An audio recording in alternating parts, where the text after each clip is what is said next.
Bonjour et bienvenue à Horror Podcast Québec, un podcast où est-ce que j'initie mon ami d'enfance Sébastien au cinéma d'horreur. Donc cette semaine, on a décidé d'écouter le film La Nuit le plomb, From Dusk Till Dawn de Robert Rodriguez.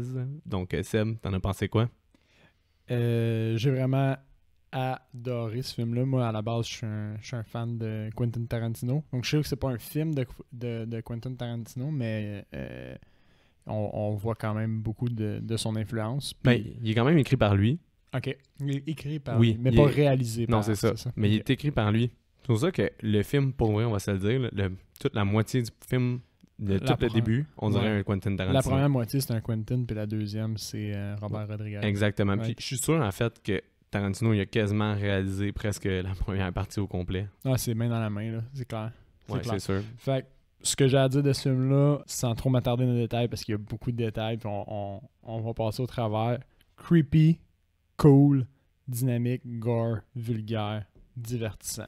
Le mot cool, je pense qu'il est là surtout à cause de Clooney, sa performance. Ah ouais, c'est une de ses bonnes performances à mon avis, parce que ça décrit carrément son personnage, là, il garde son sang-froid tout le long, là, puis il arrive des affaires vraiment fucked up. You better be cool. You be cool. Puis quand il dit à un certain moment aussi, là, tout est en train de...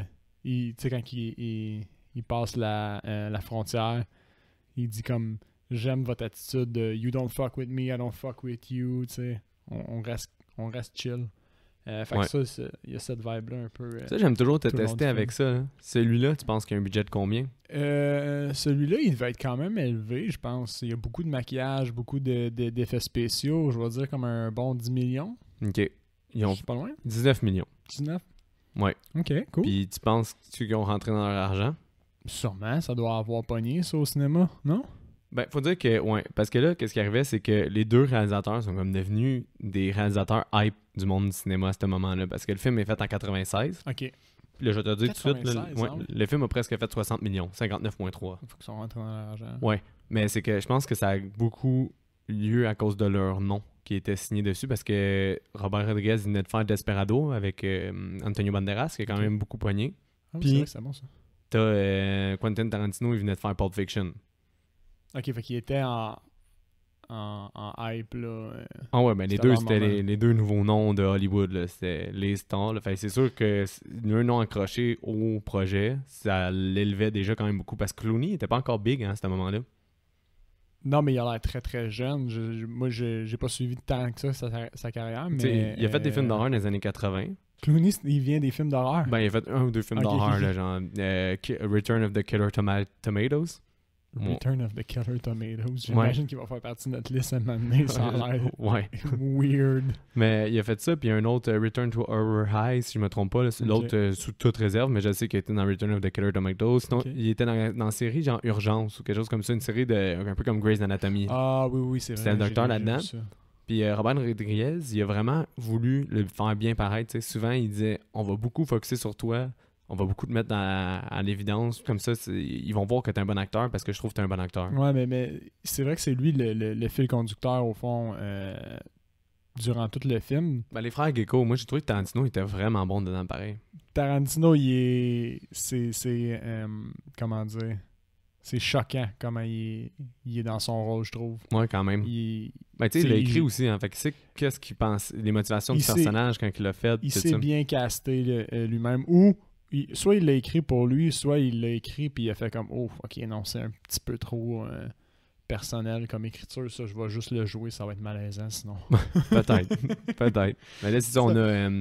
ça commence dans une station-service, le film. Ah ouais. La première scène est assez marquante, moi, j'ai trouvé. Mais tu savais... ça met le ton au restant du film. À la base, un scénario, quand tu écris un scénario, une page est censée équivaloir à 1 minute environ sur un écran de cinéma. Ah ouais, elle est longue, elle devait faire une couple de pages. À l'origine, elle faisait 4 pages. 4 pages. Mais il aimait tellement le vibe, la scène, l'acteur principal, ben pas l'acteur principal, l'acteur qui joue le shérif, qui ont comme étiré ça pour que le suspense soit plus à la Tarantino, qu'ils disent eux-mêmes. Ben, c'est clair, parce que dans les films de Tarantino, ce qui est typique, c'est les conversations que tu as l'impression qu'ils mènent nulle part, qui des fois mènent quelque part, des fois mènent juste nulle part. Puis on a un peu cette vibe-là avec le commis pas de commis d'épicerie, mais Le commis de dépanneur, là. Le commis de dépanneur, au fond, où ils ont un petit chit-chat bien ordinaire. Ah, je vais me saouler à soir, c'est une grosse journée. Ah, ils ont tué du monde, les deux enfoirés qui se sont enfuis, pis tout. Mhm. Ça t'attendais-tu à ce que Clooney soit dans le dépanneur? Non, ça, je l'avais pas vu venir. Dans ma tête, c'était vraiment une conversation qui menait nulle part. C'était certain qu'il allait être quelque part, de mon point de vue. C'est sûr mais je m'attendais pas à ce qu'il soit déjà dans le dépanneur. Je m'attendais à ce qu'il arrive par la porte, puis qu'il défonce tout, puis qu'il shot straight away. Ouais, mais ce film-là, là, pour me le mettre en contexte pour moi, je l'ai écouté quand j'étais vraiment jeune, encore une fois. Ouais. Puis Seb, il a fait des gros yeux, là, puis il était surpris que j'ai écouté ça quand j'étais jeune. Mais oui. Parce que c'est j'avais très réussi, vulgaire. J'avais réussi à trick mes parents, à leur faire croire que c'était moins pire que c'était, mais c'était un film 18 ans et plus à la base quand il était en VHS. Puis j'avais réussi à avoir une copie, puis me l'acheter. Puis là, je lui disais pas que c'était pas si pire que ça, mais ma mère est encore marquée de ce film-là, là, à vie. Ouais, parce que dans le fond, qu'est-ce qui arrive, c'est que il y a la scène où les chanteurs de musique ils ont des cadavres à la place des guitares. Ah ben oui. Hey. Dès que je dis ça, ma mère sait de quel film que je parle parce que t'es comme, ben voyons, Michael, qu'est-ce que t'écoutes là? C'est quoi cette affaire-là? Puis je l'écoutais tellement souvent. T'avais quel âge déjà? C'était avant que j'ai 10 ans, fait que j'avais peut-être 8-9 ans dans ces coins-là. C'est quand même violent pour un enfant de 10 ans de regarder ça, là. Je m'excuse. Oui, mais il y a vraiment la première partie est violente, mais la deuxième partie qui est plus Robert Rodriguez, c'est comme plus violent, mais moins violent mental. Mais c'est sûr que quand ça tombe plus dans l'horreur, il y a l'aspect un peu pas réel de la chose qui vient comme tempérer un peu la violence, si tu veux. Là, mais c'est vrai que la première partie, c'est juste violent, point. Là. C'est ça. Puis c'est plus violent, réaliste. Tandis que l'autre, c'est le carnage ultime. C'est vrai que quand tu y repenses, je l'avais pas vu comme ça, mais il y a vraiment les deux réalisateurs dans le film, la première puis la deuxième demi. Ah ouais, vraiment. Là. Moi, dès qu'il arrive au Titty Twister... Le Titty Twister. Ouais, à partir de là... C'est Robert Rodriguez. Avant ça, c'est Tarantino. Clairement. Mais ouais, fait que là, ils parlent ensemble, les deux. C'est ça, ils parlent ensemble, on n'a même pas fait 5 minutes du film. C'est fou. Puis là, finalement, les frères Gecko, ils reviennent en arrière pendant que le shérif s'en va aux toilettes. Yes, il s'en va pisser. Je me souviens, en français, il disait « Je m'en vais secouer le lézard ». Ben, c'est ça qu'il dit en anglais aussi. Ouais, mais je me souvenais pas, mais je sais qu'en français, ça m'avait marqué qu'il allait dire ça. Ouais, parce que c'est pas vraiment une expression française, on s'entend. Là. Puis le shérif, là, moi, ça m'avait vraiment mindfuck parce que pour revenir que j'ai écouté jeune, après ça, j'ai écouté Kill Bill. Okay. C'est le même shérif. Puis là, j'ai même. Il me semblait qu'il me disait de quoi aussi. Oui, tu sais, celui qui regarde la mariée. Parce que tu sais pas encore que son nom dans Kill Bill, c'est Béatrice Keno. By the way, on va spoiler le podcast. Vous êtes avertis d'avance. Oui. Si vous n'avez pas encore compris. Puis si vous aimez pas ça quand c'est vulgaire, ben. Vous êtes pas au bon endroit en ce moment. Le film est vulgaire, fait qu'on n'aura pas le choix de c'est ça, le film est extrêmement vulgaire. On va vous spoiler. C'est un film, moi je vous recommanderais peut-être de faire une pause puis d'aller l'écouter.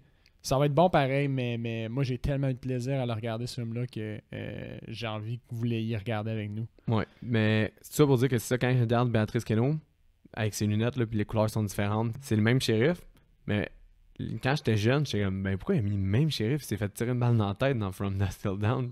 J'allumais pas, je comprenais pas pourquoi, puis c'est juste drôle. Puis en plus, j'ai été regarder pour valider ça pour le podcast, puis c'est le même nom de personnage. Ok, fait que c'est littéralement le même shérif. Ouais, c'est Earl McGraw. C'est Earl McGraw là-dedans, c'est Earl McGraw dans Kill Bill, puis c'est Earl McGraw dans Grindhouse. Est-ce qu'il se fait tuer dans les 3 films? Non, juste dans celui-là. Bon, ça fait du sens au fond. Ouais, on va dire que... Ben, mettons, tu te mets dans le timeline, peut-être que finalement on est censé comprendre que From Dusk Till Dawn est après tout. Donc, pour revenir à nos moutons, hein, parce que ça fait... tout ce qu'on vient de dire, c'est même pas les 3 premières minutes. Là. Ça environ, ouais, peut-être 3 minutes. Max. Donc, le shérif va pisser, les gars ressortent du backstore, de leur cachette, whatever. Ils ont une conversation, finalement on se rend compte qu'ils étaient là d'emblée, puis que... C'est-tu demandé, il était caché où? Tu sais, je me suis dit, le dépanneur n'est pas tant gros. Ben, quand je vois George Clooney, je suis comme, soit que c'est le pire observateur au monde, ce shérif-là, où il était... Il était probablement déjà sous en rentrant, là. Ouais, peut-être. Ça, je serais pas étonné. Mais non, j'avoue, je me suis pas posé la question. Là, le shérif va pisser, ensuite, non, c'est ça, il ressort de pisser, il recommence à parler avec le commis. Ouais. Puis là, Quentin Tarantino, qui est un des frères Gecko. Gecko, c'est ça. Gecko Brother. les Gecko Brothers. Ils pensent que le commis a fait des signes, fait qu'il fait juste descendre le shérif, il me semble, mais il tire une balle dans la tête. Balle direct en arrière de la tête. Tard. Sharpshooter, pareil. Puis là, c'est là que t'as un peu le scénario à l'humour noir. Ouais. Que tu vois l'humour noir de Tarantino sortir parce que les deux, ils s'astinent ses signaux, puis là, ils s'en vont chier, puis Ben tout oui. ça. Puis Finalement, c'est comme classique, deux frères ou deux partenaires de crime, là, c'est clairement deux toqués, là, deux fuckés, fait qu'ils s'astinent sur des affaires. mais finalement, Tarantino, parce que le gars, il l'envoie chier, il tire une balle au commis. Oui. Puis le commis, vu qu'on est au Texas, ben, il pogne son Il est gun dans clairement son... armé. il pogne son gun Clairement dans son armé, safe. Il se met à leur shooter dessus. Et il tire dans la main à Tarantino. Un beau shot clean, là, un gros trou. Là. Direct dans la main, ouais. Ça, c'est nice. C'est une belle touche. Mais pendant qu'ils tirent, les deux filles qui étaient otages avec eux, parce que je sais même pas si on a spécifié que les gars, il y avait des otages.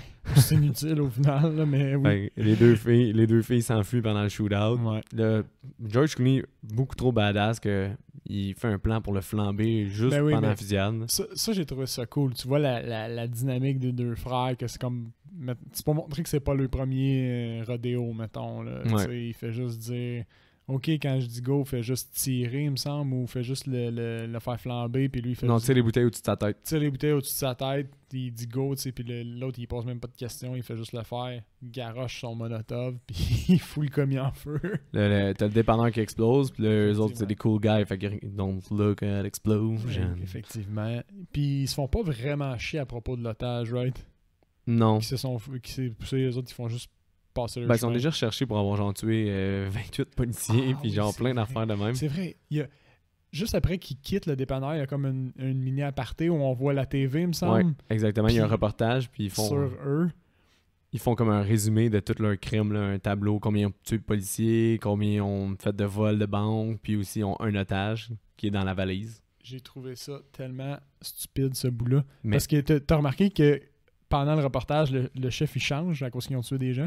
Ah non, j'ai Le même chef, pas il remarqué. change comme si c'était comme un pointage de jeu vidéo, il me semble. Ouais, mais honnêtement, Ça m'a vraiment fait rire, ça. je suis sûr que c'est parce que le film pue à quel point genre Tarantino puis Robert Rodriguez aiment le cinéma d'horreur. Là. Tu sais, ça se voit juste avec Ben Tom oui. Savini qui est recasté, puis t'as aussi le gros black, je me souviens plus de son nom. Right. Oui, c'est Sex Machine. Je savais que je l'avais vu quelque C'est part. Tom Savini. Ah! Puis t'as. Puis qu'est-ce qui est vraiment drôle, c'est que quand tu vois la présentation des gars dans le bar, Mhm. Tom Savini a son espèce de lasso. Ouais. Quand il vole la bière à un gars, le gars à qui il vole la bière, c'est le gars qui fait le maquillage dans le film From Dust Till Dawn. ok, Fait que ok, c'est comme ok. un peu genre, C'est c'est un- moi le king. Fait- Ok, il y a Mais un petit t'sais, props là. Pour dire que ça pue leur amour, c'est qu'on dirait que ce segment-là il a juste été fait parce que l'acteur qui joue le shérif, là, Ouais. dans le fond, lui, son nom, c'est John Saxon. C'est lui, il joue le père dans Nightmare on Elm Street. Ok. C'est lui le père de la personnage principal dans le premier, puis il revient dans le 3, puis il était vraiment gros dans les films d'horreur des années 80, puis souvent le shérif. Aussi dans Black Christmas, il joue le shérif. Fait que on dirait que c'était juste pour le plugger dans le film. Ok, En c'est shérif. vraiment juste Parce qu'il tripe sur lui dans les années un 80. choix sûrement. logique pour eux. Genre, C'est ça ça. n'avait pas le choix d'être lui. Ouais, exactement. Fait que- Mais ça c'est cool parce que la première moitié fait pas beaucoup horreur. Non. On s'entend comme... Non. À la première écoute, sur la première... Même, comme le sujet du podcast, c'est ça, je m'attendais à ce que ça vire horreur à un certain point, là, mais pas aussi tard. mais pas aussi tard. Ne pas avoir eu cette prémisse-là, probablement que j'aurais jamais deviné puis je me serais fait complètement blindsidé par... Tu me Par permets-tu l'horreur. de faire un petit accéléré étant donné qu'on a passé genre. Oui, Vas-y. vas-y, Mais là, vas-y. basically, ils s'en vont à un motel. Mhm. Au motel où est-ce qu'il y a un vieux sourd qui s'occupe de Ouais. la réception. C'est juste cocasse. Là, ils sortent leur otage. Tarantino, il dit à son frère... non, en fait, George Clooney dit à son frère Tarantino de surveiller l'otage. Pendant ce temps-là, on est introduit à la famille. La petite famille. Ouais, Harvey Keitel, qui est un prêtre, avec Juliette Lewis, sa fille. J'ai adoré Harvey Keitel dans ce film-là. Ben, c'est rare qu'il est mauvais, hein. C'est rare qu'il est mauvais, mais c'est rare qu'on le voit tout court aussi. Ouais, maintenant. Mais dans Maintenant. les années 90, Ah ouais? il était quand même... il roulait, là. Surtout 80-90. J'ai peut-être juste pas vu beaucoup de films d'avoir de cet acteur-là, mais les fois où je l'ai vu, c'était... Mais Tarantino, c'était son protégé, hein, un peu. Parce que il joue dans Reservoir Dogs, son premier film. Oui. Il joue dans Pulp Fiction Oui. aussi. Puis il est producteur. Je suis sûr à ok, 100% qu'il est ok. producteur pour Pulp Fiction, mais il me semble aussi pour Reservoir Dogs. Fait qu'il a comme un peu pris sous son aile. Fait qu'il est encore avec lui à ce moment-là. Là. C'est nice, ça. Ouais. Fait là, on est introduit à la famille. Mais il y a un prêtre qui a plus de foi avec ses deux enfants en road trip dans un VR. ce que j'ai aimé, c'est qu'ils n'ont pas placé son absence de foi comme pièce centrale du film. Ou Non, comme, c'est ça. c'est juste, il n'y a plus de foi, puis c'est un prêtre, puis Ouais. ok, on s'en fout. Go. Ben, c'est ça. Mais même à ça, genre, il aurait pu ne quasiment pas en parler, mais Exact. peu importe. Exact. Là, il s'en va chercher à manger. C'est Seth qui est... Non, Seth, c'est Tarantino. Peu importe, on va les appeler par Clooney, là. Clooney, Ouais, Gecko. ouais. Clooney, Gecko. Gecko. Puis Tarantino, Gecko. Clooney, il s'en va chercher à manger. Pour son Puis frère. là, quand il revient, il y a des Big Kahuna Burger. Big Kahuna Burger, c'est encore dans l'univers de Tarantino. Ok. C'est comme un faux fast-food, là. Il en mange aussi dans Pulp Fiction, puis dans d'autres de ses films, les Big Kahuna Burger. J'avais pas remarqué ce détail-là. Puis là, cette scène-là, on arrête là parce que ça, il faut en parler de cette scène-là. Là. Ah, mais là, ça j'ai trouvé ça très intense. T'sais, là, on voit tout le caractère un peu plus psychopathe du frère, au fond. Quentin, je veux dire. Parce que même son frère, qui doit être habitué à voir toutes ces shit, est carrément traumatisé, là. Donc, il rentre dans l'appartement un peu... Cette scène-là est tellement plus efficace, le fait qu'on le voit pas directement. Ouais, je suis d'accord. Les flashs, là, paraissent tellement plus épeurant ou plus comme viscéral. Un peu. Ouais, ça rend ça plus tabou, on dirait. Genre, avec un pas de recul, quand tu vois toutes les images d'horreur de ce film-là, puis il y a celles-là qui n'ont pas montré. Mais c'est elle qui fait que c'est la plus violente. C'est ça, c'est super symbolique. En gros, il probablement viole et tue son otage, au fond. C'est ça. Passons à un autre appel. Au fond, c'est vraiment traumatisant. C'est bien un downer, Sam. Non, mais tu sais, c'est ça, c'est que le personnage, il rentre, il réalise qu'est-ce que son frère a fait, puis là, il sort de sa coche sur son frère parce qu'il n'y avait pas besoin de faire ça, là, clairement. Mais tu sais, c'est là que tu vois justement la dynamique que lui, c'est un professionnel, puis l'autre, c'est juste un maniaque. C'est juste un psychopathe. Parce qu'il est comme, moi, je suis un professionnel, je tue pas du monde pour de même, puis genre, c'est quoi ton problème, puis il capote. C'est ça. Mais c'est son frère, puis il l'aime pareil. Ouais. Puis, il avait croisé la petite famille dans leur roulotte, fait qu'il y avait un plan. Ben c'est ça, dès qu'il passe proche de frapper George Clooney, tu vois que Clooney, il regarde avec sa bière, il reste devant eux, puis il a tout de suite fait son plan. Là. Ah ouais. 1 + 1 = 2, t'es un professionnel. Là, justement, Tarantino, il s'en va cogner à la porte de la petite famille pour lui demander de la glace. Puis là, quand il se revient, c'est Clooney qui le punch. Il assomme le père. Ouais, il rentre, puis ils sont comme, vous allez nous amener au Mexique. Exact. C'est pas plus compliqué que ça. Au fond, il est maltraite. Puis là, on voit que tout de suite, Quentin, il a l'air d'avoir l'œil pour la petite fille. Puis t'es comme, ah non, il vient de tuer l'autre, genre de façon violente. Fait que là, t'es comme malaisé un peu. Moi, j'étais malaisé, là. Ben, même Clooney utilise ça un moment donné aussi, Clooney Gecko. Qu'est-ce que ça veut dire? Ben, il dit au père, genre, je me calisse de toi. Vrai. Mais si tu veux, t'as sûrement remarqué que mon frère, il regarde ta soeur pas mal. Puis là, il est comme oui. Ben, il dit, si tu veux que j'empêche mon frère d'y aller, ben, genre, tu vas pas faire de niaiserie. C'est ça, tu vas faire ce que je veux. Fait que même lui, il sait que c'est un petit maniaque, là. Oui. Après ça, ben, comme il est armé, ben, la petite famille, ils font ce qu'ils veulent. Puis ils embarquent avec les 2 frères Gecko dans le RV. Puis ils s'en vont vers la frontière mexicaine. Ouais.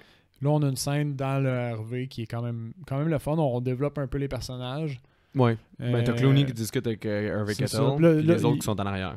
Tu vois qu'il y a une petite tension qui est quand même bien bâtie. C'est là que tu vois qu'il y a quand même du bon acting là, des 2 côtés. Ouais. La fille, on l'a vu dans quoi aussi, la jeune fille? Julia Touré, c'était vraiment populaire dans ces années-là. Là. Okay. Elle a pogné avec toutes les grosses stars. Elle a sorti avec Brad Pitt. Mais... Ah ouais? Ouais, mais sinon, elle a joué dans Cape Fear de Martin Scorsese. Est-ce qu'on l'a déjà vu dans... C'est-tu Natural... C'est elle qui est dans Natural Born Killer? Ouais, okay. C'est elle. Okay. Puis Natural Born Killer a été faite avant ça. Ah ouais. C'est quand même drôle parce qu'elle a l'air vraiment plus vieille dans Natural Born Killer. Oui, elle a vraiment l'air d'une petite... Mais c'est vrai qu'elle a vraiment l'air d'une bonne fille. C'est vraiment une bonne actrice parce que justement... Ça, c'est intéressant. C'est du bon make-up, ça veut dire. Là. Ouais.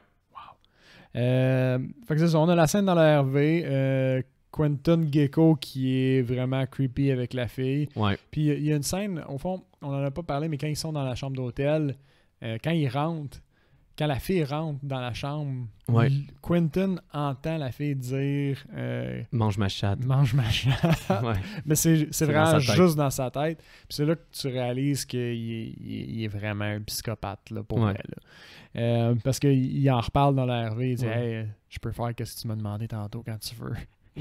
Il est persuadé que la fille est trop down. Il est vraiment persuadé dans sa petite tête. Mais moi, il y a une quote que j'ai vraiment aimé. Là. Ouais. Il dit après ça, là, quand il parle de, justement, t'as vu comment mon frère la regarde. Harvey Keitel, il dit If he touch her, I'll kill him. T'as juste George Clooney qui dit Fair enough. Il dit « If you break your word, I'll kill all of you. » Je trouvais ça quand même nice. J'étais comme oh, Ouais. straight to the point. Ouais, exact. Mais là, ça se build up jusqu'à temps qu'il passe aux douanes. Exact. La scène des douanes qui est quand même cool. Ouais. Parce que y a, tu sais, juste quand tu passes à la douane, même sans criminel dans ta voiture, il y a toujours une petite tension, là, à moins que tu sois vraiment un habitué, en tout cas pour moi. Fait que j'ai vraiment aimé cette scène-là pour ça. Puis bon, là, t'as le gars mexicain qui est quand même les bacs pour comme douanier. Il parle avec le Harvey Keitel. Puis là, Harvey Keitel, je sais pas pourquoi il a pas mentionné sa fille. C'était comme un faux pas un peu niaiseux de sa part, là. En gros, eux autres sont cachés dans la toilette, qui est aussi la douche. Pendant ce temps-là, les deux frères, naturellement, sont en train de se pogner parce qu'ils sont à 2 pouces l'un de l'autre. Là. Puis ça finit que Clooney, il assomme son frère. Ouais, il assomme son frère parce qu'il gosse trop. Très fort, là. Parce qu'il l'a traité d'imbécile, puis là, lui, il le prend pas, fait qu'il commence à hausser le ton, fait que Clooney, il knock out. Ouais. Mais là, à cause de ça fait un bruit. Exact. Puis là, il est comme, c'est qui est en arrière, le douanier. Puis là, lui, il est comme, ah, c'est ma fille. Fait là, il dit, ouvrez, je vais aller voir. Exact. Puis là, elle a fait semblant de faire pipi. Ouais. Encore une fois, une scène. Le gars, il aurait juste demandé de sortir, là. Dans la vraie vie, là. Là, c'est creepy. Il ouvre la porte, puis il regarde en train de faire ses besoins. Puis il referme la porte lentement. Ah, ouais. Gros pervers. C'est dégueulasse. Mais bon, il passe les douanes, puis il s'en va vers le Titty Twister pour avoir le rendez-vous avec Carlos. Exactement, parce que les autres, ce qu'ils ont, leur pack, c'est d'aller au Mexique pour rencontrer quelqu'un qui va les protéger au fond de toutes les merdes qu'ils ont fait. 30% de leur butin qu'ils ont fait avec le vol de banque, tout ça, pour avoir une nouvelle vie. Puis le gars, il leur a donné un rendez-vous au Titty Twister, qui est un bar, au fond, au Mexique. Et puis là, ils arrivent au bar. Dès que tu arrives au bar de Titty Twister, là, ça devient Robert Rodriguez. Exact. Deuxième partie du film, on embarque dans la vraie horreur. Puis quand tu regardes ça, là, t'es aux États-Unis, Quentin Tarantino, il passe les douanes, Robert Rodriguez. Le film, il y a une coupure même au niveau... on dirait que c'est comme, je vais m'occuper de la partie États-Unis, tu t'occuperas de la partie Mexique parce que les deux, on connaît ça. C'est vrai, ça, c'est un autre aspect que j'avais pas vu. Quand ils arrivent, là, c'est une de mes citations favorites. Je vais pas vous la faire parce qu'elle est extrêmement vulgaire et extrêmement longue. Mais pour vous donner une idée, j'ai compté. Puis dans la première partie du segment, il dit le mot « pussy » 26 fois. Ah, ouais. À l'intérieur de probablement 1 minute. Là. En tout, là, quand il fait son monologue? Son monologue. Au fond, c'est un annonceur qui est à l'extérieur du bar, puis il invite les gens à rentrer, puis... Parce que là, pour ceux qui n'ont pas allumé, TD, Twisters, c'est un bar de danseuses. Ouais, c'est un bar de danseuses nues. Ouais. Fait que là, lui, il dit... venez, il y a plein de pussy partout. Fait que ce monologue-là, moi, je l'ai trouvé nice parce que je trouvais ça... C'est juste stupide, très là. cocasse. Ouais, c'est ça, c'est très cocasse. Ils ont fait 5 fois cette scène-là. Hein. Ils l'ont refait 5 fois. Ouais. C'est la 5e prise qu'il a pris parce qu'il justement, il pluguait n'importe quel genre de pussy. Là. Ah, ouais, il était rendu que c'était du pussy n'importe quoi, puis c'est là qu'ils ont trouvé ça le plus drôle, fait qu'ils ont gardé celle-là. Ah, c'est nice ça. Fait que c'est vraiment comme de l'impro, il était tanné de l'affaire, il fait comme fuck it, je vais juste dire n'importe quoi. Puis... Surtout qu'il venait de jouer le douanier avant. C'est-tu le même gars? C'est sûr que c'est le même gars. J'étais pas sûr, mais je trouvais qu'il Carlos aussi. Tu viens de me faire allumer sur de quoi? Ouais, c'est sûr. J'ai même pas vérifié, là. Je suis presque sûr de ma chatte à 100%. Ça se pourrait. Ouais, je suis sûr à 100%. Ça me ferait très rire que ce soit le même gars. Non, 95% sûr là, que c'est lui. Là. Ça me ferait vraiment très rire. Si vous prenez le temps de le regarder, confirmez-nous ça en commentaire. C'est vraiment nice. Fait il vient pour rentrer dans le bar. Je me souviens plus pourquoi il frappe le gars dans l'entrée. Tu te souviens-tu, toi? Il met pas sa main sur lui ou quelque chose de même? Non, c'est le gros beef qui met sa main sur lui. Moi, je me souviens pas. Il dit quelque chose dans le genre « Ah, bienvenue ici », puis il l'insulte, puis il fait juste le frapper. Ouais, en tout cas. Il le frappe, puis bref, après il ça... frappe le gars dans l'entrée. Ouais, puis il rentre. Il rentre dans le bar, puis là, bon, on découvre le bar un peu. On a une espèce de shot de l'ensemble du bar. On voit quelques personnages qu'on va revoir plus tard. Ouais, t'as 4 musiciens qui sont sur un stage live. Effectivement. T'as des danseuses un peu partout. Puis t'as Machete qui est barman. Danny Trejo, jeune Danny Trejo. On le voit plus beaucoup, hein, cet acteur-là. Ben, parce que t'écoutes pas des films de série B, parce qu'il est partout dans les films de série B. Il est genre partout, là. C'est comme Danny Trejo par là, Danny Trejo par-ci. Ouais, il joue dans le dernier de Rob Zombie. Aussi. Ah boy, ok. Non, Free from Hell. J'ai manqué une partie du cinéma de nos jours, faut croire. Je suis désolé. Mais en tout cas, moi, je l'avais jamais vu dans un rôle étant Aussi plus jeune, fait que j'étais comme, oh shit, c'est nice. Post-macheté. Pré-macheté. Pré-macheté, ouais. Pré-macheté, je l'avais jamais vu. Fait que j'ai trouvé ça nice que ce soit ce personnage-là. Fait que là, il rentre dans le bar, il passe voir le barman. Le barman, il les envoie chier. Il veut qu'ils sortent parce que c'est pas des truckers. Puis là, je me disais, comme pourquoi ils refuseraient de la bouffe, man? Tu sais, au final, quand tu regardes ça de même, là, Qu'est-ce que tu veux dire? ben, on s'entend, là, tout le staff, c'est... On va le dire. Ah, là. ok, oui, Tout oui. le staff, c'est des Ok, dans vampires. ce sens-là. Ben, oui. Moi je suis d'accord, mais c'est clever parce qu'ils veulent juste des truckers puis des bikers. Ils veulent juste du monde qui sont de passage. Tu sais. Ils veulent pas Ouais. des locaux ou des gens que le monde vont chercher. Ils veulent les tuer, eux autres, puis pas avoir de merde. Ouais, là, finalement, Harvey Keitel save the day parce qu'il y a une classe de truckers à cause qu'il y a un motorisé. Oui. Puis là, ils s'en vont s'asseoir avec une bouteille de scotch. Puis là, t'es présenté à Tom Savini avec son penis gun. Le nom de son personnage, c'est littéralement Sex Machine. Ouais. C'est que j'ai trouvé ça con. Il se présente même après en Il étant Sex Machine. Tu sais, première fois qu'on le voit, il vole une bière justement avec son fouet. Puis après ça, le gars, il est pisse parce qu'il a volé sa bière. Il fait juste pisser sur un piton, puis son... Non, c'est à cause que le gars qui se fait voler la bière, qui est le maquilleur du film, Oui. il sort un couteau Ah oui, il veut parce qu'il a il veut volé le sa piquer. bière. Fait là, lui, il est comme, je m'en crisse, il garde ses jambes écartées, puis il sort son pénis gun au niveau de son entrejambe. Il y a vraiment deux barilets. Pire arme au monde, mais il y a deux barilets, puis un canon qui est son pénis. Pire arme réutilisée du film Desperado. Pour vrai? Ouais, Je dans me souviens. Desperado. Je me souviens pas de ça. Puis ils ont utilisé plein de cadavres dans le film. Je me souviens pas exactement des films, là, mais les cadavres parce qu'à la fin du carnage, il y a des cadavres qui traînent partout. Ah Là, puis il y en oui, a c'est plein vrai. que c'est d'autres films. Ok. Mais en tout cas, là, après ça, t'as C'est du recyclage, c'est bien. le personnage noir avec un cigare. Que je me souviens plus de son nom à lui. C'est quoi déjà? Moi, je l'appelle le vet dans mes Le notes. vétéran, ben oui. Le vétéran. À cause de son méga monologue de guerre que tout le monde s'en fout. Oui. Là. Mais lui, c'est un icône des années 80. Là. Lui, il était On l'a dans- déjà vu ailleurs, right? Oui, on l'a vu dans d'autres films, mais lui, là, il était big dans les années... C'est là encore que tu vois que Tarantino et Rodriguez, c'est des fans de films, puis pas juste des films que tout le monde écoute. C'était une grosse star de la... Il y a eu un mouvement qui était la Black Exploitation. Ok. C'était un peu... Ils ont découvert qu'il y avait comme un marché pour le cinéma noir, puis ils ont fait plein de styles de films avec... Il y a justement le film Dolomite is My Name, avec Eddie Murphy qui vient de sortir sur Netflix, qui traite un peu de ce sujet-là, qui est bon d'ailleurs. Ok. Pas un film d'horreur, mais c'est bon, pareil. Puis ça parle de la Black Exploitation, sans le dire exactement, là, mais ça en parle. Puis ça en était un acteur big là, de la Black Exploitation. Ah, ok. Puis il Ça jouait me dans des dit, films je d'horreur, comprends. des films d'action, tout ça. Fait que c'est pour ça que d'arracher le cœur, c'est sûr que c'était juste un mouvement de geek là, Ah, que lui ouais. faisait dans ses films. Là. Ah, c'est vrai, parce qu'en plus d'être un vétéran de l'armée, c'est un foutu maître de kung-fu. Ouais.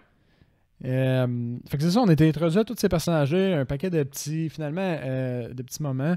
Finalement, ils finissent par s'asseoir à une table et ils se commandent des verres. Ils forcent les deux mineurs à boire. Ouais. Clooney Gecko est en crise parce que quand ils se font refuser l'accès au bar, il y a un gros beef qui vient mettre la main sur l'épaule, puis lui, il l'a pas pris. Là. Ah oui, c'est vrai. Fait là, il est en crise, il pense à ça, puis là, il y a un bon dialogue là, entre Harvey Keitel puis lui quand il dit Are you such a fucking loser that you can't see when you win? J'avais oublié cette passage, mais c'est vrai que j'ai trouvé ça vraiment hot. C'était vraiment Parce que bon. tu sais, des fois, tu vois des losers dans les films, puis tu dis comment ça se fait que tu fais pour fuck up par-dessus fuck up par-dessus fuck up. Mais Là, on c'est dirait qu'il y a l'explication. C'est la première fois qu'il te challenge aussi. Aussi. Tu sais, tu t'affirmes parce que c'est comme wow, comment ils vont réagir. Tu sais, les deux gars sont impulsifs puis tout ça. Puis c'est la première fois qu'il dit, là, il dit What do you say to me? Là, comme j'ai pas dit un statement, genre j'ai pas dit un fact, je t'ai posé une question. T'es-tu such a fucking loser? Ouais. Ça c'était bon là. Puis tu vois qu'il est intelligent, il a catché qu'est-ce qu'il voulait dire, genre. Ouais. Tu sais, il y a un peu de son propre vouloir là-dedans, sinon il aurait juste pété une coche, tu sais. Mais là après t'as Salma Hayek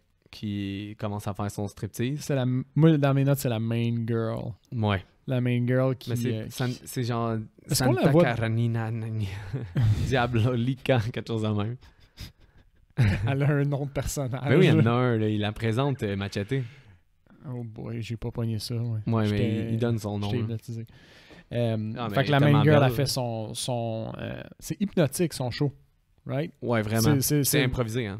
C'était pas improvisé. Ouais, c'est improvisé. Le serpent pis tout?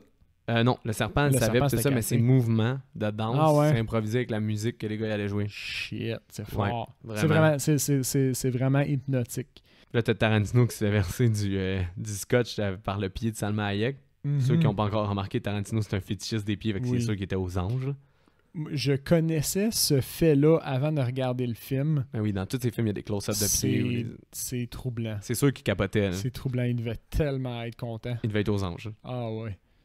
Mais, juste d'y penser, mais là, pendant ce temps-là, ça revient au fait que le gars qui s'est fait tabasser à l'entrée, C'est le ça. Pussy Seller, le Pussy Seller. le Pussy Seller, il est comme « Hey, ce gars-là, ils m'ont tapé dessus. » Puis là, ils s'en vont voir Danny Trejo, puis ils s'en vont voir le gros beef qui a mis le bras. Puis là, ils se font, pendant que Salma Hayek est sur leur table, ils se font encercler par eux autres. Ils se battent. Ils se battent, mais Tarantino, il s'est planté un couteau dans sa main qui est déjà troué. C'est vrai. Puis là, le sang fait en sorte que la reine des vampires, À qui est l'allume, là. Salma Hayek, elle À se la fin. transforme. À la fin. Fait que là, à ce moment-là, tu réalises que c'est un film de monstre. Ouais, Pas avant. pas avant. Ça fait quasiment 1 heure. Là. Pas avant. Puis 30 secondes avant, il me semble qu'il surveille puis il gunne les trois, là. Ouais. Parce qu'il me semble que Clooney, il les voit arriver, puis il fait juste dire à son frère « Heads up, back on the clock Ouais. Il dit « Reviens avec moi », tu sais. Ouais. Puis là, il dit Quentin, il fait juste dire combien, il fait 3. Ouais. Puis là, il surveille, puis il est gun. Ben, il stab avant. Ouais. Danny Trejo, puis après ça, il reste à côté de lui tellement longtemps.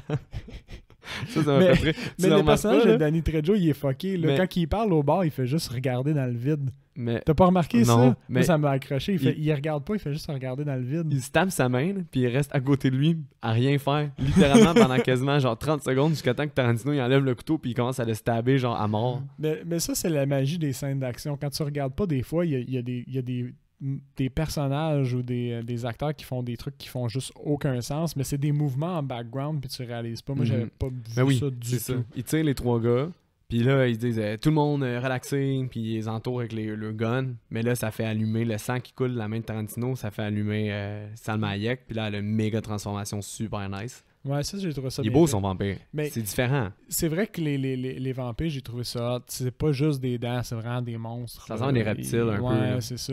Tu sais, normalement, dans d'autres films, les vampires, c'est plus des personnages un peu divins, un peu plus beaux. Là. Les autres sont fucking Ah ouais, laids, là. vraiment. Là. Mais elle reste divine, pareil. Bien fait, mais reste fucking laid. Puis, à partir de ce moment-là, il y a une scène que je vais juste appeler la scène du chaos. Un carnage. Tout le monde se bat, tout le monde se stab avec des pieux. Parce que là, t'as une danseuse qui bloque la porte, puis ouais. toutes les danseuses se transforment en vampires. Tout Tout le le monde staff. est pris. Tout le staff, c'est des Exact. vampires. Même les chanteurs. Là, tout. Hey, j'ai écrit, là. T'as. Ça n'a aucun sens, là. T'as toutes les danseuses se transforment en vampires, 3 vampires qui se relèvent, une tête qui revole, une autre tête qui revole. Le Ben, il joue de la guitare avec un cadavre dans leurs mains. À travers tout ça, là, juste ça coupe de même. Je savais que t'allais avoir un paquet de notes. Moi, j'ai complètement skippé ce bout-là, puis je suis retourné à la fin parce que c'est chaos. Je me suis dit, c'est impossible que je pogne Hey, tout ce qui se passe. T'as des gosses dans- qui se font trancher, du monde qui se font arracher les bras. Puis ça, j'ai N'importe checké. quoi. J'ai checké ma montre 30 secondes. C'est J'étais 30 secondes cette scène. Environ, là. Non, mais je veux dire, le début du carnage, là, qui se passe tellement trop d'affaires, ça dure Ouais. même pas 30 secondes environ, mais t'as genre des milliers de morts, là. Ah C'est ouais. l'enfer. C'est vraiment exagéré. Fait à la fin, il reste seulement la petite famille, Clooney. Oh man, tu vas tout skipper ça? Hey, il y a du gold là, dans cette scène de carnage-là. Là. Mais c'est ça, je t'ai dit, il y a comme trop de détails. Là. Hey, là, t'as sinon le gros black quand il revire la table. Là, il revire une table de banc, puis il pogne des danseuses, puis à chaque coin de chaise, à chaque patte de chaise, il empale genre des vampires. Fait qu'il y a 4 vampires par table de chaise. T'as aussi Six Machine qui se bat Six contre Machine qui- Machete. Ah oui, il fait pas un espèce de petit move. Ben, de- il lance sa de bière, Kung puis Fu. là, Machete est genre parce qu'il reçoit sa bière, puis il l'attrape. Fait là, lui, il pogne son lasso, puis il drop sa table de billard, puis il se poignarde sa table de billard, puis ses 2 yeux, ils tombent dans les trous Ah de oui. billard. Puis là, c'est le premier. Il me semble que c'est le premier vampire qu'on voit fondre. C'est le premier qui meurt. Ça se peut-tu? Ou un des premiers? Non, le premier qu'ils font, c'est le gros dégueulasse, le vendeur de poussi. Ah ouais, Parce ouais. qu'il essaie de pogner la fille qui est dans le RV, elle est en arrière du bar, puis là, finalement, je pense que je me souviens plus. Ah oui, elle met sa croix dans la bouche. Ah Puis là, lui, oui. il fond, puis ses 2 yeux explosent, puis ça tire du jus sur elle. Il y avait tellement de détails. Moi, on dirait que mon cerveau, il Ah, a juste mais- assimilé le chaos puis rien d'autre. C'est la meilleure scène du film. C'est là qu'ils ont le plus de fun. Là. Tu vois, Tarantino et Robert Rodriguez se sont dit, hey man, on va faire genre du body melting, on va faire genre des décapitations, Ils ont tout fait ce qu'ils voulaient faire. Ils s'en foutaient. Ils se sont amusés, là. Ah, vraiment. Ça, c'était écœurant. Mais oui, au final, il y a Sex Machine, le vet, la petite famille, puis un des frères Gecko, parce que Tarantino, il se fait sauter dessus par Salma Hayek, puis il mord le cou. Exact. Ben, lui, dès le début du carnage, c'est lui le premier. C'est le premier du carnage avec Knockout. Effectivement. Donc, au tournant de ça, il reste vraiment plus grand monde. Ah oui, man, puis j'ai oublié de le dire, là. Dans le carnage. Juste avant qu'elle se batte avec Sex Machine, Machete, il fait juste arracher littéralement le bras d'un gars.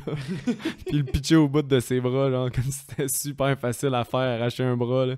Ça m'a tellement fait rire. Mais j'ai remarqué aussi que les vampires ont l'air vraiment... Il me semble qu'ils en parlent aussi, mais ils ont l'air vraiment faciles à tuer aussi. Oui, ils pensent que leur peau est bien plus molle que la normale. Bien plus mal parce qu'ils frappent avec des bâtons vraiment pas aiguisés là, pour les tuer. Puis il y en a une là-dedans qui se fait arracher le cœur par le vet. Ouais, Jet Li style là. Ouais, Jet Li style. Ah non, ça c'est une gros beef qui se fait arracher Jet Li style. C'est pas une des 4 vampires. Oups. Mais tout ça pour dire que tous les vampires dans le bar, ils se font tuer par cette gang-là. Puis eux, ils restent vivants. Mais dans ce carnage-là, Tom Savini s'est fait mordre la main. Oui, non, attends, c'est pas un petit peu après? Il y a Quentin qui se transforme. Ben parce que t'as le carnage, t'as les 4 filles après ça qui se battent contre. Ouais. Le gros beef aussi. Là, après ça, oui, Quentin se réveille. Se réveille. Mais je suis pas mal sûr que c'est... Peu importe, là. C'est le chaos, on vous l'a dit. Mais en fait, le frère Gecko, il se transforme en vampire à un certain moment. Ouais. Et puis là, ils sont forcés de le tuer. Fait que là, t'as une petite scène semi-émotive où Clooney il enfonce un pieu dans le chest. Mais en fait, une scène qui est beaucoup... pas assez émotive pour l'impact de tuer son frère qui back depuis genre des années. Ah, mais c'est là que tu te rends compte que c'est semi-émotif parce que c'est un monstre à base. Là. Ouais. Et puis... c'est ça, t'as raison. C'est ça, parce qu'après ça, ils se disent, là, il y en a qui sont encore vivants probablement, il faut qu'on les finisse avant de se faire pogner. Oui, exactement. Puis là, il y a la fille là, qui essaie de faire un petit kill gêné dans son coin avec le pieu, elle est pas sûre. Puis c'est à ce moment-là, entre les deux, que Sex Machine, il se fait mordre. Oui, c'est exactement là, ça. Il essaie de se cacher. Pendant que le vet, il compte son histoire, qui est une histoire d'un carnage autant. Parce que la fille a dit, je sais pas combien de temps je vais pouvoir... Parce que là, il y a plein de chauves-souris qui entourent le building. Puis là, il y a du bruit, puis il bloque les trous avec des morceaux de cadavres. Tu sais, même avant d'aller voir son frère, avant qu'il se transforme, là, Clooney Gecko, il tasse des morceaux de cadavres, genre, de par-dessus de son frère, puis des chaises, avant de se rendre à lui. Mais là, il bloque avec des morceaux de cadavres le trou. Puis là, la fille, elle se plaint que comme elle sait pas combien de temps qu'elle va pouvoir endurer ce bruit-là. Puis là, t'as juste le vet, il est comme... Hein? Il m'a te parlé d'un bruit que tu vas avoir la misère à endurer. Puis là, il passe sur son histoire de vétéran du Vietnam. Ça, c'était de l'humour un peu plus différent dans le restant du film. Tu sais, tu vois, ils sont tous là un peu alignés un à côté de l'autre. Ils l'écoutent, lui, il est vraiment au centre. Puis pendant que... T'sais, on aurait dit un cartoon à ce moment-là. T'sais. Ils sont à droite, puis là, pendant ce temps-là, tu as Sex Machine qui fait d'autres trucs à gauche. Ben, qui se transforme. Il essaie de cacher sa transformation. Exact. Puis ça, c'est vraiment cool parce qu'à la fin, en monologue, t'as juste des petites mains qui font comme un piano sur les épaules au vétéran. Là, c'est Savini qui s'est transformé, c'est Sex Machine. Puis là, il mord le vet, right? Ouais, le vet. Là, il est genre, you fucking beat me! Il est trop en crise, fait qu'il pogne Tom Savini, puis il pitch direct sur la porte. Puis là, ce shot-là, il est tellement beau, là. Parce que après l'avoir pitché, t'as tous les vampires les chauves-souris qui rentrent. Puis le vampire se retourne le vet se retourne puis il est transformé en vampire en même temps. Puis c'est comme un zoom sur son visage, puis il y a comme les deux bras dans les airs, puis c'est toutes les chauves-souris rentrent. Effectivement. Ah oui, ça, c'est vrai que c'était cool. Il y a pas un moment aussi où il tue Sex Machine un petit peu avant ça? Ben oui, il tue. George Clooney, il pogne son fouet, puis il l'entoure autour de sa tête. Ah non, c'est plus loin, je suis désolé. Ouais, parce que là, il l'a pas tué, Sex Machine, il l'a juste lancé. Les autres, ils font juste s'enfermer pour aller s'armer. Oui, puis là, t'as juste Harvey Keitel qui est caché en arrière du bar parce qu'il a pas réussi à se rendre. Puis là, je me disais... Ça, j'ai trouvé ça cool. Moi, j'ai trouvé ça con parce que j'étais comme... Les chauves-souris, ils volent pas en arrière du bar. Non. Non, ouais. Sauf qu'on aille faire, là. C'est juste con, là. Mais ça, c'est juste un affaire pour pas tu penses. Je suis d'accord avec toi, mais ce que je voulais dire en disant que j'ai trouvé ça cool, c'est il ramasse un shotgun qui a une poignée. puis un bat de baseball, puis il fait une croix avec ça. Puis ça a l'air de compter pour une vraie croix sainte. Puis il s'en va se rendre... là, tous les vampires sont partout dans la pièce, puis c'est tous des vampires hideux. Il trouvait ça stupide. Puis il se rend jusqu'au clonisson. À un certain moment, il se fait mordre aussi. Je me souviens plus dans le chaos ou c'est après ou avant, mais quand il va dans la petite salle rejoindre sa famille... Il est déjà mordu, ouais. Il est déjà mordu, puis T'as il raison. sait qu'il va... Il sait qu'éventuellement, il va se transformer. Les autres, ça a tout pris 30 secondes. Lui, il claim que ça va peut-être prendre 2 à 3 heures. Mais ça, moi, j'ai toujours été, genre, un peu clément envers ça, parce que je me suis dit, ceux qui se transforment le plus vite, c'est ceux que c'est comme direct au cou, les enfants de même. Tu sais, lui, il s'est fait juste mordre la main, me semble. Plus c'est un père, un pasteur. Fait que, tu sais, il y a un peu de... Sa foi va repousser sa le foi mal. repousse le mal, ouais, je suis d'accord. Puis là, je me suis demandé, parce que dans cette pièce-là, Seb, il y avait comme... Quand on était jeune, il y avait un pinot... Comment je pourrais dire ça? Tu t'en vas avec ça? T'avais comme un pinomètre. Dès qu'il y avait une fille s'épine dans un film, tu le remarquais à 100%. Genre. C'est vrai que j'avais un radar pour ce genre de choses. Puis t'as-tu remarqué que Juliette Lewis est vraiment s'épine l'enfer? Oui. Ah, ok. Ben, c'était juste savoir si t'avais perdu ta touch. Non. J'ai juste un jeu plus raffiné qu'avant. Ok, tu le soulignes plus. Avant, c'était comme... je le garde pour on moi écoutait maintenant. un film, c'était « Hey, des pins! » Geneviève t'a changé, man. C'est con. À ce moment-là, ils décident de s'armer pour sortir parce qu'ils n'ont pas d'autre issue. Puis là, probablement qu'à l'intérieur de cette scène-là, il y a un paquet de petits Clin d'œil. Easter egg ou un clin d'œil que j'ai probablement manqué parce que là, ils se promènent, il y a plein de crates partout, il y a plein de boîtes, puis ils les ouvrent, puis tout. Ça doit être rempli de clin d'œil. Le prêtre, il garde son shotgun avec son bat de baseball. Son fils, il prend des balles, des condoms avec de l'eau bénite. Puis un fusil à l'eau avec de l'eau bénite. Ouais. George Clooney il prend un marteau piqueur qui met un pieu au-dessus. Ça, c'est hot. C'est un marteau pieuteur. Ouais, marteau pieuteur. Puis t'as Juliette Lewis, elle a une arbalète modifiée. Qui est quand même cool. Ouais. Elle a une arbalète modifiée. Mais là, ils deviennent comme si c'était des foutus ninjas pour le reste pour toute leur vie. Exact. Puis ils rentrent, tout le monde se bat. Finalement, le père se transforme. Puis il y a un affrontement avec Scott qui il mord son fils. Ouais, il mord son fils. Puis là, son fils, il jette une balle, une capote sur la tête. Puis là, t'as le droit à une scène vraiment hot, là, la moitié de la face fondue. On voit l'intérieur du vampire. Ça, c'était bon. Tête. Ouais, j'ai trouvé ça bien fait. Dégueulasse, bien fait, là. Puis il le tue finalement en tirant une balle de fusil. Puis ça y explose la tête. Oh, oui, ça y explose la tête. Je sais qu'à partir de ce moment-là, les vampires se mettent à exploser un peu plus. C'est comme une deuxième phase. Ouais, parce que là, il explose. Et écoute, dans cette scène-là, il y a encore une espèce de chaos généralisé, mais juste un petit peu plus organisé. Je me souviens qu'à un moment donné, ils se battent contre le vet transformé en vampire. Il me semble qu'il tire au travers, il fait un trou. Non, il rentre le gun au travers de lui, puis il tire des vampires. Puis il recharge avec le corps du vampire. Ouais, c'est avant qu'il se transforme le père, ça. Ouais, c'était super original, j'ai trouvé. Ouais, c'était vraiment cool. Puis là, t'as George Clooney, Pierre, plein de monde. Juliette Lewis, qui est une espèce de tireuse hors pair. Rendu badass. Ouais, puis là, le frère se fait pogner par plein de vampires. Là, il est comme, je peux pas te tirer. Puis il est comme, tue-moi. Super cheesy. Elle fait juste fermer un œil pour l'aider à viser, puis elle genre... Non, mais elle tire un vampire qui explose, là. Oui, ça explose les 8 autres vampires, puis ils se cotent. Et là, finalement, ils se font comme encercler. Parce que là, à la fin, il reste juste Clooney puis la fille. Puis ils se font encercler. Puis le jour arrive, ça c'est vraiment cool. Parce que là, ils se mettent dans des rayons de lumière. Mais parce que la pièce est trouée de tout partout à cause du carnage qu'ils ont fait. Fait que les rayons rentrent. Puis là, ça fait comme des lasers au fond qui pognent les vampires. Fait que là, ils décident de tirer. Puis là, Carlos y arrive entre-temps. Puis là, ça c'est hilarant cette scène-là. Parce que là, Carlos il défonce la porte. Fait que là, il fuit parce qu'ils savent que tous les vampires vont exploser. Fait qu'il fuit. Puis justement, comme de fait, tous les vampires explosent. Mais c'est de l'abus. Là. Tu vois des vampires qui courent un peu, ils s'arrêtent le temps juste parce qu'ils savent qu'ils vont exploser. Puis là, pas clair, ils explosent, il y a des morceaux de vampires partout. Oui. Mais tu sais, c'est super stupide. Là. Ils ouvrent la porte, puis les rayons de lumière pognent la boule disco qui renvoie la lumière partout. Mais de toute façon, il y avait déjà de la lumière partout. Mais tu sais, c'est la boule disco qui fait éclater tous les vampires au final. Là. Puis t'as juste Carlos qui demande si c'était des drogués. Si c'était des psychopathes. Ouais. We're the fucking psycho. Non, man, c'était des vampires. T'as-tu des yeux? C'est de ça qu'il dit. Fait là, Clooney, finalement, il fait un deal avec lui. Il part en auto, puis il laisse Juliette Lewis là au milieu de la place.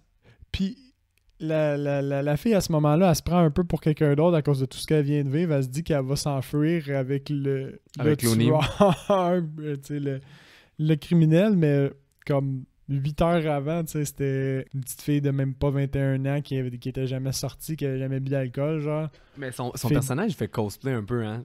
Avec tout le sang qu'elle a sur sa jaquette, sur son t-shirt blanc, pis tout ça. Avec son arbalète, c'est hot.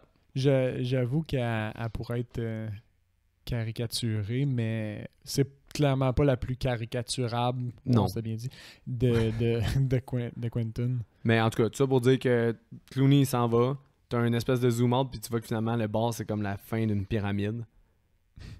Une genre de pyramide Maya, au fond, ouais. Fait qu'il il était dans un temple. C'est quand même c'est ça, il était dans un temple, fait que c'est la fin du film. Ouais. C'est ça qui clôt ce carnage-là ultime. On dirait que... C'était malade. Je suis certain qu'on a manqué un paquet d'affaires. Ouais. Mais c'était super bon. C'est le meilleur résumé qu'on pouvait faire. Ta note sur 10, j'ai hâte. Commence par la tienne pour le fun. J'ai mis un 7.5. Je pense que je suis quand même critique. J'ai mis la même affaire. 7.5. C'est vraiment un super bon film. Comme ça se prend pas... C'est pas tant un film super sérieux, ça ira jamais chercher un 9, tu sais, ou même pas un 8, mais 7.5 c'est fair, puis c'est peut-être même un peu bas à mon avis. Ben moi tout, j'ai mis 7.5. Moi c'est à cause aussi, j'ai tellement écouté ce film-là, je peux pas te dire le nombre de fois que je l'ai écouté, fait que je le connais trop quasiment. mais c'est un film qui a une bonne valeur de réécoute. Oui, mais... Parce que j'ai déjà envie de le réécouter pour voir tout ce que j'ai manqué, tu sais. Ça reste que le carnage, il est vraiment hot. Moi, dès qu'il y a une scène de carnage dans un film, que ce soit Cabin in the Wood, An American Werewolf in London, à chaque fois, c'est winner. Là. Ah ouais. Mais il est vraiment bon. Je trouvais que le problème, c'était qu'il y avait beaucoup de moments, malgré que ça soit Tarantino qui l'ait scénarisé, qu'on dirait que c'était un peu dumb-proof. On dirait qu'il expliquait certains traits de caractère des personnages, puis il nous les disait en pleine face, alors qu'on aurait pu littéralement comprendre facilement sans ça. Là. Ouais, ben probablement que, tu sais, si tu dis que c'était plus un peu plus en début de carrière, tu sais, peut-être qu'il voulait aller chercher un peu plus de public, fait qu'il s'allait jouer un petit peu plus facile, un petit peu moins subtil. Ouais, peut-être. C'est peut-être juste ça qui fait que au final, il y a moins de non-dits, puis tout est littéralement expliqué. C'est peut-être ça qui fait qu'il va pas chercher son 8 au final. Mm-hmm. Mais ça m'a gossé un peu. Puis aussi, je trouvais qu'il y a certaines scènes du film qui pourraient être raccourcies quand même. Il y a des scènes que ça pourrait quand même être raccourci, puis le film, il y aurait autant un impact. Je suis d'accord. Je suis d'accord avec toi. Mais c'est ça qui a justifié. Fait que Seb, m'a t'ouvrir une petite bière avant de commencer le premier segment. Allons-y. Fait que, d'après toi, là, le sexe et la nudité dans ce film-là, ben là, on accote la cote maximale, c'est 4. Si je me souviens bien, on est basé sur 4. C'est 4. 1 étant le minimum, 4 étant le maximum. C'est certain que c'est 4 à côté, là, je veux dire. On voit des seins tout le long, là, puis c'est ça. Tu te fais avoir, mon chum? Non. Je te jure. Ils l'ont pas coté au max. 3. Mais... Qu'est-ce qui leur manquait? T'es bien pudique? T'es bien pudique? Ça, c'est un puritain, hein? C'est pas fair! C'est pas fair. D'habitude, je cote plus haut, puis là, je cote plus bas, tu sais. Honnêtement, je pense que tant qu'il n'y a pas comme une scène de pénétration, ça peut pas atteindre un 4. Parce que là, tu vois juste des scènes d'un bord. Ouais. Moi, c'est ça. Parce que moi aussi, il n'y a vraiment pas de scène sexuelle à proprement dit, genre relationnelle. Je me disais, ça doit être 4, moi aussi. Mais finalement, c'est ça. C'est basé sur 114 votes, man. Pareil. Quand même, ok. Ouais, mais c'est ça. T'as juste some sexual reference. T'as beaucoup de femmes. Ils disent, dès que t'es dans le strip club, tu vois beaucoup de seins. Oui, effectivement. Effectivement, c'est très fair comme commentaire. Puis violence et sang? Ben là, c'est... Je vais avec un 4 aussi, là, violence et sang, crime. Là-dessus, tu l'as. On a droit... Il y a une scène de viol pas explicite, puis il y a du gore à l'os sur les vampires. Là, ça, il en parle dans les commentaires. Puis, tu as un commentaire qui m'a fait rire. Il est marqué « A lot of vampire-related violence ». C'est-tu pire ou c'est moins pire de la violence reliée aux vampires? Je sais pas, justement, je me demandais comment il définissait ça, puis c'est pour ça que ça m'a accroché. La vampire-related violence. Ça a fait monter sa cote ou diminuer? Je sais pas, mais ça reste 4, fait que ça n'a pas pu bien diminuer. Là. OK. Le caractère profane. Je vous rappelle que la meilleure citation du film compte 26 fois le mot pussy à l'intérieur d'une minute. Fait que c'est sûr que c'est à côté dans le 4 aussi, à mon avis. Là. C'est un 4. Ouais. C'est un 4, puis il y a quelqu'un qui a compté le nombre de fois qui disent fuck encore une fois. D'après moi, c'est la même madame. Je sais pas comment on pourrait l'appeler. C'est Diane. Diane la conteuse. Diane la conteuse. Excusez-moi Diane qui peuvent écouter, là, c'est le premier nom qui m'est venu en tête. Là.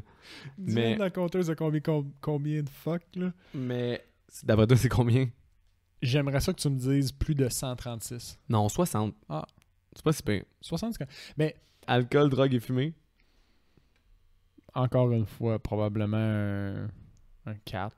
Le puritain, Seb, le puritain strike back. 2, man. 2? Comment tu fais pour être plus vulgaire que ça? Ils prennent des shooters, C'est pas vulgaire, prendre des shooters. Non, mais je veux Alcool, dire... drogue et fumée, gros. Mais... Dans ma tête, c'est 1 ou 0, ça. C'est ça que j'ai de la misère à comprendre. C'est t'en vas ou t'en vois pas, là. Ben, ils disent a fair amount of drinking. C'est ça le commentaire. But not much else. Mais c'est après 50... J'avoue qu'on l'envoie juste dans une scène. Mais c'est après 56 votes. Okay. Mais tu sais, c'est vrai qu'il n'y a pas de drogue. Il y a juste de la violence. Puis de l'alcool. Ouais. Il y a de l'alcool. Puis de l'alcool, ouais. C'est ça, pas de drogue. Effrayant, scène intense. Probablement un 3 là-dessus, là. 4. 4? Bon. Ouais, ils l'ont mis 4. À cause de, justement, encore de la scène... la scène du... La scène dans le lit. Sinon, il y a la scène d'un homme qui est mis en feu au début du film. Ça, c'est violent. Il y en a que ça les a impressionnés. Ben, avec raison. C'est quand même impressionnant. C'est une scène vraiment impressionnante. Oui, c'est une bonne scène. Oui. C'est un des highlights du film. Cool. Bon, ben, c'est drôle parce que jusqu'à présent, je tombe toujours de l'autre sens. J'ai comme, c'est moins pire que ce que les gens ont voté. Puis on dirait qu'aujourd'hui, je suis passé de l'autre côté. Ah ouais. Seb le puritain. Seb le puritain. Bon, c'est l'heure du recast. C'est l'heure du recast. Est-ce que tu veux commencer? Ben moi, j'en ai juste 2. T'en as juste 2? Ouais. Ben, j'avoue que moi, j'ai 3 acteurs, mais ça compte réellement comme un seul recast. Ah, parce que c'est le même acteur que tu recasterais 2 fois? Non, tu vas voir. OK. Fait que tu veux que je commence d'abord? S'il vous plaît. OK. Ben moi, j'y étais allé avec... ça va... Le clerk du dépanneur, le commis. Mm-hmm. Le commis du début. C'est un bon acteur, là. D'ailleurs, on l'a vu dans plein d'autres films maintenant, là. OK. Ouais, mais Martha, May, Mercy, puis il a joué dans d'autres films aussi. Mais long story short, je le recasterais par Robert Pattinson. OK. Son rôle dans Good Time. Film que j'ai pas vu, malheureusement. Ben, je le prendrais parce que c'était comme un low class un peu... OK. qui se débrouille tout le temps bien, street smart un peu. Mais son personnage est tellement cool. On dirait que je l'aurais mis là-dedans. Tu sais, quand il s'astime, tout ça. Street smart. Ouais. Dire street smart. Street smart. Mais quand il s'astime, je l'aurais mis vraiment avec ce personnage-là. On dirait que Robert Pattinson, il fitait, mais c'est vraiment son personnage dans Good Time. OK, cool. Puis l'autre, ben, même si j'ai vraiment gros aimé George Clooney, je le recast par Tom Hardy. C'est vrai que dans une version juste une petite coche plus sérieuse de ce film-là, Tom Hardy fitterait. Je suis d'accord avec toi. Il délivrerait peut-être moins les messages cool, mais son côté menaçant il serait tellement plus présent. Ah ouais. Ça serait vraiment... Il serait vraiment plus imposant, tu sais. Vraiment. Moi, je trouvais ça cool c'est une bonne pour idée, ça, de le mettre sur un personnage un peu plus imposant. Peut-être que c'est ça. Je pense qu'il serait capable quand même de deliver du cool, mais beaucoup moins George Clooney. Ouais. J'ai trouvé ça tough cette semaine parce que le cast est excellent. Mur à mur, vraiment. j'ai trouvé. Fait qu'il y en avait un peu moins que je me disais, lui, tu sais, je veux le remplacer pour un peu remonter le niveau. Puis bon, il y a des semaines où je tombe vraiment dans le ridicule. On dirait cette semaine, je suis allé un petit peu moins intense. J'ai recassé toute la petite famille. OK. Au fond. C'est bon, ça. Puis je l'ai recasté par la famille dans Nous sommes les Millers, We're the Millers. OK, ouais. Qui est un film, au fond, de Hervé aussi. T'as une petite famille qui est reconstituée puis qui essaie de passer les lignes, il me semble aussi, dans ce film-là. Ouais. Fait que je les enlevais puis je les recasterais. Fait que là, t'aurais le vendeur de drogue qui serait un peu dans son élément, right? T'aurais la petite criminelle qui, à l'opposé du personnage qu'on a, serait probablement un peu plus upfront, un petit peu plus confrontant. Qu'à la Sainte-Nitouche, là. Ouais, qu'à la Sainte-Nitouche, ça pourrait donner une belle dynamique. Puis à l'inverse, t'aurais quand même le jeune, tu sais... timide un peu. Timide, mais une petite coche plus extrême. Fait qu'il ferait, dans la scène du bar, il ferait juste capoter puis crier, puis ça donnerait autre chose. Ok, ouais. Fait que je trouvais que ça fitait. C'est vrai, c'est bon. Fait que, mais j'ai comme 3 personnages, c'est un recast au final, mais... Ok, c'est ça qui était un recast. Ben oui, parce que je prends la petite famille, c'est le recast de la petite famille. Ok, mais t'as dit 2 recasts, fait que t'en as un autre? Non, j'ai juste ça. J'ai ces 3 là. Bon, mais c'est bon. Ben, c'est une bonne idée. Mais c'est ça, c'était difficile parce que quand ils sont tous trop à leur place, c'est tough à faire. C'est ça. Puis comparé à d'autres films qu'on fait où on se dit juste je vais tout remplacer, où il y a des personnages qui te viennent en tête, celui-là, j'en comme Summer Party, comme c'est ça. Fait le cast. J'ai fait le cast quasiment au complet, ça c'est divertissant. Donc c'est ça pour le recast pour moi. Ouais, ça fait le tour de La nuit la plus longue, From Dusk Till Dawn. Pour finir, c'était un film vraiment, vraiment le fun que je vous conseille de regarder ou de re-regarder. Ah ouais, c'est du bon temps, là. Ben oui. C'est brain off, puis c'est super le fun. Tu vois que les gars, c'est des fans d'horreur. Ils ont eu du plaisir à faire ça. Ça, c'est ça qui est drôle aussi, c'est Tarantino, il a été à une convention d'horreur, puis il a dit à Savini, hey, est-ce que tu voudrais venir signer tes films, on a des vieux films de toi, des vieilles affaires, puis tout ça, tu voudrais-tu venir les signer à mon vidéo? Puis là, Savini, c'est lui qui raconte ça, il dit, tu sais, je suis toujours nice avec le monde, puis j'ai été signer ses affaires, parce qu'il dit, tu sais jamais qui va être le prochain Quentin Tarantino, justement. Fait que c'est le même qui l'a connu. Fait, c'est vraiment des fans de ce genre-là, des fans qui ont fait un film comme eux voulaient le faire. Fait que c'est vraiment, ça pue l'amour du cinéma d'horreur. C'est vraiment cool à regarder. Là. Fait que si jamais vous avez des commentaires ou quoi que ce soit, on peut nous suivre sur Facebook, Instagram. On va poster comme d'habitude le prochain film pour la semaine à venir. Gênez-vous pas à faire des commentaires ou n'importe quoi. Gênez-vous pas à nous écrire sur notre adresse courriel. horrorpodcastquebec@gmail.com. Donc, c'est pas mal ça qui fait le tour. Bonne journée à vous autres.